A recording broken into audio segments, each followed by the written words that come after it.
दोस्तों, बीमारियों का अब कोई अंत नहीं है। एक ऐसी बीमारी है पैरालाइज्ड की।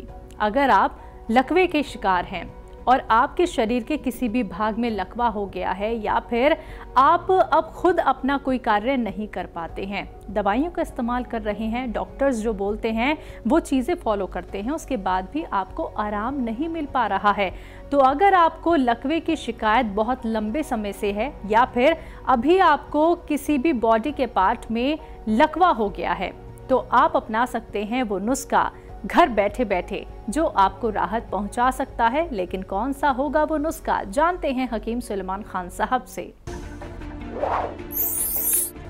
फालिज वालों के लिए तो अमृत है वो नुस्खा जो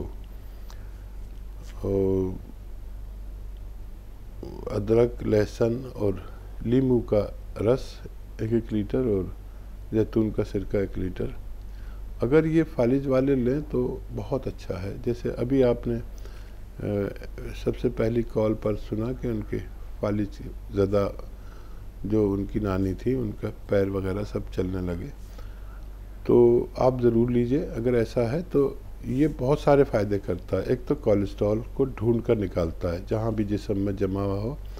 फालिज वालों को दिमाग की बहुत बारीक नस में कोलेस्ट्रॉल जम जाता है जिसकी वजह से फालिज होता है, तो आप इसे ज़रूर ले सकते हैं। और एसिडिटी के लिए आप बाहर से भी इलाज ले सकते हैं, ये नुस्खा भी ले सकते हैं। ये नुस्खे धीरे धीरे फ़ायदा करेंगे और एसिडिटी की कोई भी गोली आप साथ में इसके चाहें तो ले सकते हैं जी। ऐसे ही तमाम बीमारियों के असरदार घरेलू उपायों को जानने के लिए आप हकीम सुलेमान जी के इस वीडियो को अंत तक जरूर देखिए और ज्यादा जानकारी के लिए हमारे YouTube चैनल हकीम सुलेमान पर जरूर आएं। हकीम साहब, बात करना चाहूँगी ब्रेन स्ट्रोक को लेके। ये एक तो हो क्यों जाता है और जिन लोगों को ब्रेन स्ट्रोक पड़ते हैं क्या उन्हें लकवे की शिकायत हो सकती है? हाँ, देखिए, लकवा, फालिज, पैरालिसिस ये सब एक ही से रोग है। लकवा उसे कहते हैं जो खाली मुंह के हिस्से पर होता है या ज़बान पर होता है या आँख पर होता है, तो हल्का जो असर होता है इसका उसे लकवा कहते हैं जी। अब ब्रेन स्ट्रोक, ये दिमाग के नसें ही नसें हैं, रगें ही रगें हैं जी जी। इनसे जब खून बहता है तो इसको पतला होना चाहिए। जब वो कोलेस्ट्रॉल बढ़ जाता है खून में तो वो गाढ़ा खून जब इससे बहता है तो कोलेस्ट्रॉल कहीं खून के साथ मिक्स होकर जम जाता है। ज़्यादातर स्ट्रोक इसी वजह से आता है। तो अक्सर ये बीमारी 40-45 साल के बाद ही होती है ज़्यादातर, क्योंकि 40-45 साल के बाद हमारा खून गाढ़ा होने लगता है कुदरती तौर पर। ये एक सिस्टम है। तो इस उम्र के बाद हमें अपना खून पतला रखना चाहिए। कुछ ऐसी दवाएं, कुछ ऐसी ग़िज़ाएं खाएं। ग़िज़ाओं में देखिए जीरा, अदरक, लहसुन ऐसी ग़िज़ाएं हैं जो अपने खानों में अगर ज़्यादा इस्तेमाल की जाएं तो हमारा खून पतला रह सकता है। बिल्कुल। तो दर्शकों देखिए, एक उम्र ऐसी आती है यानी कि 40+ जहाँ पे आपको अपना ख्याल रखना बहुत ज़रूरी हो जाता है। अगर आप भी किसी बीमारी को लेके हकीम साहब से बात करना चाहते हैं, आप नुस्खे जानना चाहते हैं, तो आप हमारे साथ जुड़ सकते हैं इन नंबर्स पे कॉल करके जो आपके सामने लगातार हम दिखा रहे हैं। चलिए, इसी के साथ कॉलर्स जुड़ गए हैं, बात कर लेते हैं। कर्नाटक से हैं साबरा, स्वागत है आपका। वालेकुम अस्सलाम। मुझे लेफ्ट में मुझे सर का बहुत दर्द है माँ, ये कनपट्टी नहीं है मेरी, मेरे रगात टाइट हो गई, पैरों का दर्द, कंबर के नुकसान से बैठने आता नहीं मुझे। ठीक है, ठीक है। बहुत तकलीफ है मेरी जान को, बहुत तकलीफ है मुझे। बहुत दिन से मैं ट्राई कर रही थी, मुझे नहीं फोन नहीं लगा, आप मुझे लगाए, बहुत मुश्किल में ही मैं। ठीक है मैम, ठीक है, ठीक है मोहतरमा। देखिए, यहाँ पर एक उम्र आती है जहाँ 40-45 साल, 50 साल तो ये रोग, ये बीमारी सबको होने लगी। कमर में दर्द और गर्दन या सर में दर्द, तो एक इलाज है, एक एक्सरसाइज, 1-2 एक्सरसाइज बता रहा हूँ, वो आप समझ लें। ऐसे बैठें बिल्कुल मेरी तरह, और ये कान आप अपने मोढ़े से लगाइए, बार बार लगाइए, और पूरे दिन में ये एक्सरसाइज 3 मिनट करनी है, या उससे ज़्यादा भी कर सकते हैं। और देखिए ये ठोड़ी यहाँ से पकड़ के, ये देखिए यहाँ तक आ जाती ऐसे, ये भी 3 मिनट करें। तो ये आपके कान के पास दर्द और खिंचाव और दर्द और सर दर्द, इसका इलाज है। ये रोज़ाना पूरे दिन में 3-3 मिनट करनी है। एक साथ नहीं कर पाएंगे तो पूरे दिन में कर लें, 1-1 मिनट करके 6 बार में 3 मिनट कर लें, घड़ी देख के ईमानदारी से। और फिर एक आता है गौंसिया। गौंसिया असली खरीदें, और ये नकली बहुत मिलता है, 15-16 रुपए का आता है 1 ग्राम। तो 1 ग्राम लें, आधा ग्राम सुबह नाश्ते के बाद पानी से या दूध से खा लें, और आधा ग्राम रात को खाने के बाद पानी से या दूध से खा लें, बस काफ़ी है। कहीं भी दर्द हो, कहीं भी खिंचाव हो, चाहे घुटनों में, कमर में, रीढ़ की हड्डी में, गर्दन में, ये अगर 100 ग्राम भी असली लेने में आप कामयाब हो गए तो आपको फ़ायदा होना मुमकिन है। जी, लखनऊ से हैं तहसीन जी, स्वागत है आपका। अस्सलाम वालेकुम मैम। वालेकुम अस्सलाम मैम। अस्सलाम वालेकुम साहब। सलामत रहे जी, खैरियत है हकीम साहब? सब खैर है, आप बताएं। हकीम साहब हमें ये पूछना था, जैसे आंवले का मुरब्बा आप दिल कमजोर के लिए बताते हैं, तो उसको कितने महीने लेना चाहिए तो सही हो जाता, दिल कमजोर जो होता है?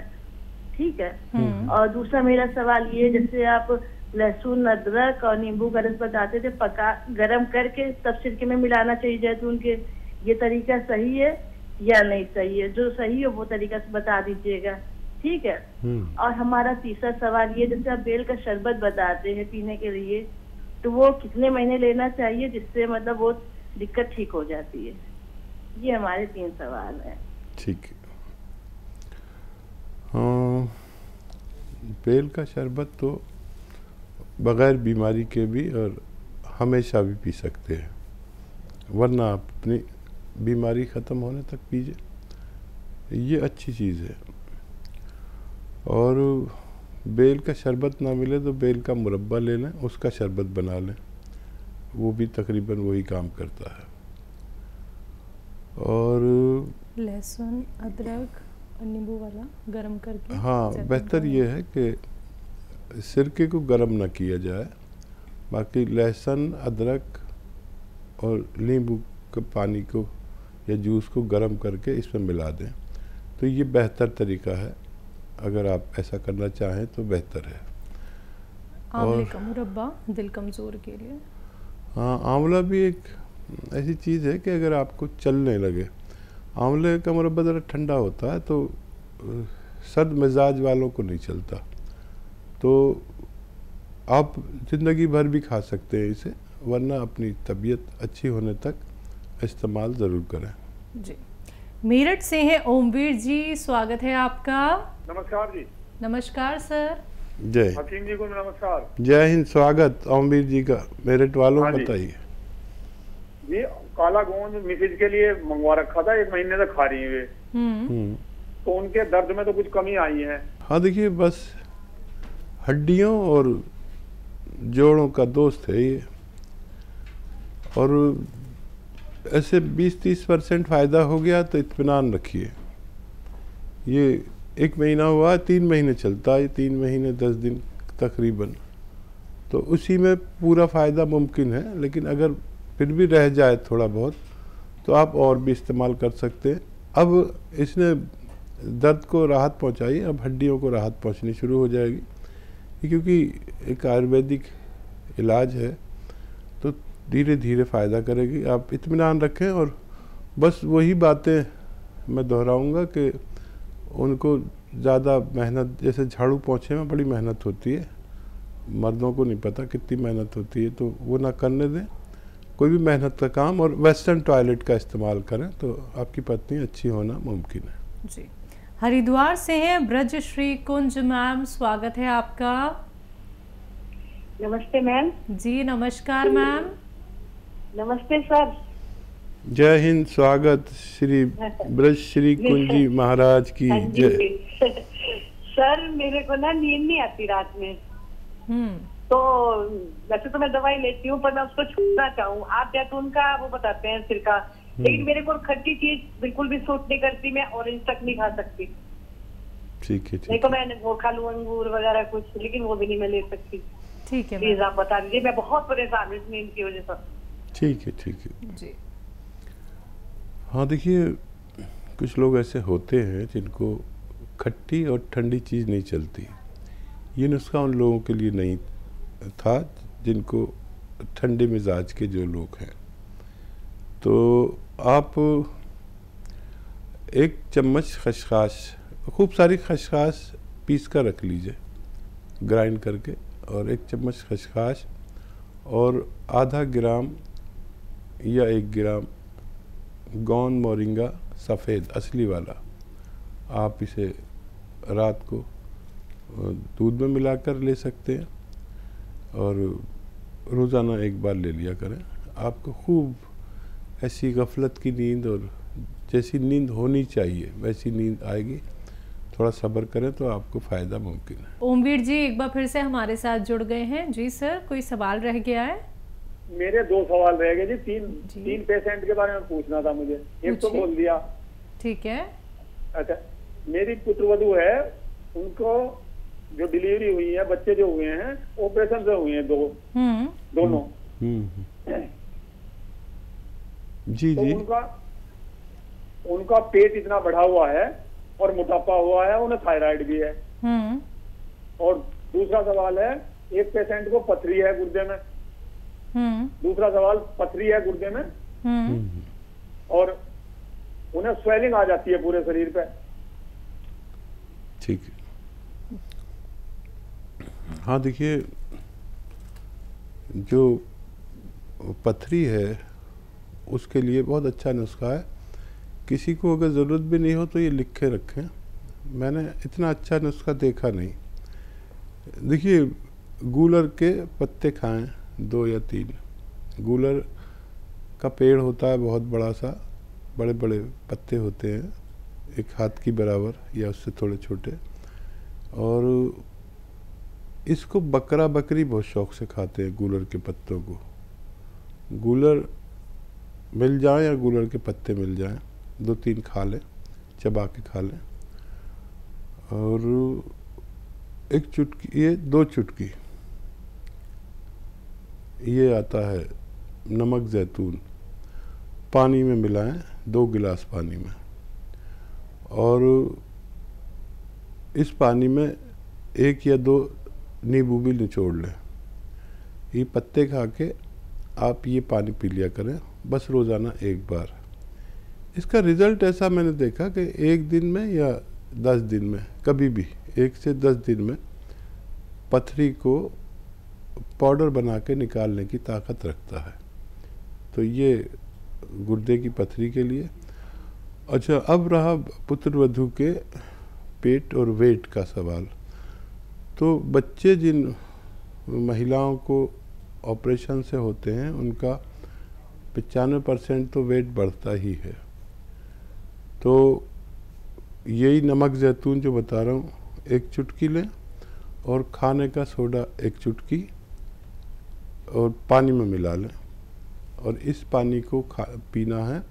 इससे पहले धनिया का पाउडर, धनिया तो सब किचन में होता ही है, धनिया का पाउडर 1 चम्मच खाएं और ये पानी पी लें रोज़ाना 1 बार या 2 बार, निहार में और रात को सोते समय। और वो जो गोली उनकी चल रही हो थायराइड की, वो भी देते रहें। ये अगर 6-7 महीने नुस्खा देते हैं तो उनका भी वेट और पेट और थायराइड के साथ तीनों चीज़ें अच्छी होना मुमकिन है।